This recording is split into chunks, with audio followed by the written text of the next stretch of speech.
West ইন্ডিজের বিপক্ষে টি-20 সিরিজে বাংলাদেশের বোলারদের দুর্দান্ত পারফরম্যান্সের প্রভাব পড়েছে আইসিসি র্যাঙ্কিংয়ে। বড় লাভ দিয়েছেন হাসান মাহমুদ এবং শেখ মাহিদি হাসান। আইসিসির সাপ্তাহিক হালনাগাদ র্যাঙ্কিং অনুযায়ী হাসান মাহমুদ 38 ধাপ উন্নতি করে উঠে এসেছেন 47তম স্থানে। অন্যদিকে শেখ মাহিদি হাসান 18 ধাপ এগিয়ে পৌঁছেছেন 23তম স্থানে। প্রথম টি-20তে হাসান নিয়েছিলেন 2 উইকেট, দ্বিতীয় ম্যাচে পেয়েছেন 23 রানে 1 উইকেট। ধারাবাহিক পারফরম্যান্সে তাকে এই উন্নতি এনে দিয়েছে। অন্যদিকে মাহিদি প্রথম ম্যাচে 4 উইকেট তুলে নিয়ে হয়েছিলেন ম্যাচ সেরা।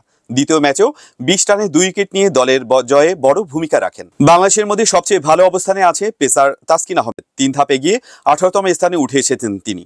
প্রথম ম্যাচে 2 উইকেট এবং দ্বিতীয় ম্যাচে 3 উইকেট নিয়ে এই উন্নতি করেছেন তাসকিন। এদিকে ওয়েস্ট ইন্ডিজের বাহাতি স্পিনার আকিল হোসেন টি-20 র্যাঙ্কিংয়ে শীর্ষস্থানে উঠে এসেছেন। 3 ধাপ এগিয়ে আদিল রশিদ, ওয়ানিন্দু হাসারাঙ্গা এবং অ্যাডাম জাম্পাকে পেছনে ফেলেছেন আকিল। এটি ওয়েস্ট ইন্ডিজের ইতিহাসে প্রথমবার কোনো বোলারের টি-20 র্যাঙ্কিংয়ে শীর্ষে ওঠার নজির। তবে বাংলাদেশের ব্যাটসম্যানদের র্যাঙ্কিংয়ে তেমন কোনো পরিবর্তন আসেনি। ব্যাটিংয়ের উন্নতির জন্য এখনও অপেক্ষা করতে হচ্ছে টাইগারদের। বাংলাদেশের বোলারদের ধারাবাহিক পারফরম্যান্স নিশ্চয়ই দলকে এগিয়ে নিতে বড় ভূমিকা রাখবে। চোট কাটিয়ে মাঠে ফিরেছেন নাজমুল হোসেন শান্ত এবং ব্যাট হাতে জ্বলে উঠলেন তিনি। 3 ম্যাচ পর শান্তর ইনিংসে রঙিন হলো রাজশাহীর দিন, তবে ছিটকে গেল সিলেট। ন্যাশনাল ক্রিকেট লিগ টি-20তে চোটের কারণে কিছু ম্যাচে খেলার সুযোগ না পেলেও ফিরে এসে প্রথম ম্যাচে 80 রানের ইনিংস খেলেছিলেন শান্ত। তবে পরবর্তী 3 ম্যাচে রান না পাওয়ায় তার ব্যাটে ছিল সিলেটের বিপক্ষে বড় আশা। আর আজ সেই আশা পূর্ণ হলো। শান্ত ওপেনিংয়ে নেমে 48 বল মোকাবিলা করেন, মারেন 6টি 4 এবং 5টি ছক্কা, আর তাতেই আসে 78 রানের এক ঝলমলে ইনিংস। এর মাধ্যমে 181 রানের বড় পুঁজি পায় রাজশাহী, যা সিলেটের জন্য ছিল বড় চ্যালেঞ্জ।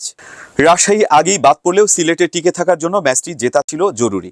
181 রানের লক্ষ্যে শুরুটা ভালো হলেও সিলেটের ব্যাটিংয়ে ধস নামে। জিসান আলম 7 রান করার পর সিলেটের আশা শেষ হয়ে যায়।